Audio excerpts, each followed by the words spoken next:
Les abords des voies se dégagent à petits pas dans le marché d'Azover. De gré ou de force, les propriétaires des boutiques et baraques les démolissent ou les déplacent.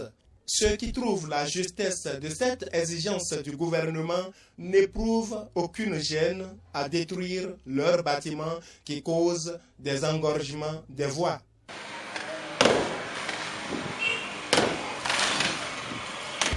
Et ce qu'ils sont en train de faire là, les gens vont dire que c'est mal aujourd'hui. Mais dans l'avenir, même si nous on ne profite pas, nos enfants vont profiter. Je sais que ça a bouffé une grande partie, mais c'est plus que titre foncier pour moi. Parce qu'une fois la voie publique est dégagée, le reste là, on ne va plus te gêner dans l'avenir. Tel que le déguerpissement se fait aujourd'hui, ceux qui auront le besoin de construire dans le futur sauront à quelle distance ériger leur bâtiment de la voie. Donc c'est une décision qui est à saluer et le gouvernement n'est qu'à encourager.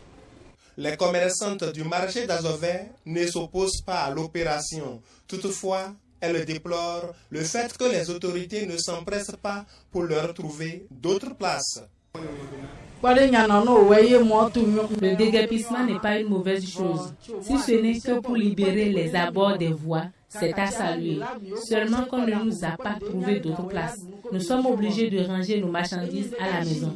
Ça nous gêne un peu. Si on peut nous trouver d'autres places, ce serait bon.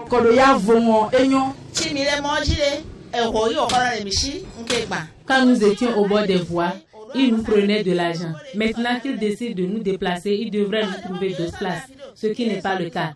Nous sommes allés à maintes reprises voir le maire, mais jusque-là, rien n'est fait. À notre grande surprise, c'est un gongonneur qui nous informe que si nous ne déplaçons pas nos baraques, au plus tard ce jour à midi, des gradaires viendront les démolir.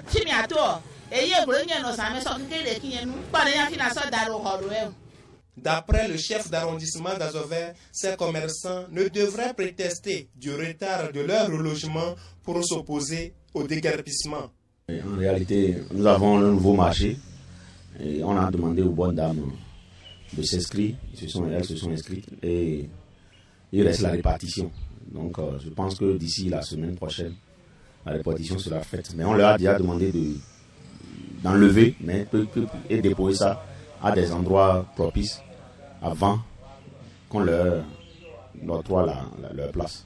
Alors que ces femmes se plaignent des conséquences du déguerpissement sur leurs activités, elles devront débourser 50 000 francs pour se faire reloger. Oui, bon, en réalité, c'est ça, c'est le conseil qui en a décidé. Pour avoir une place, il faut payer 50 000. Ça, c'est le conseil qu'on a. Ça ne vient pas d'une seule personne. C'est une décision du conseil.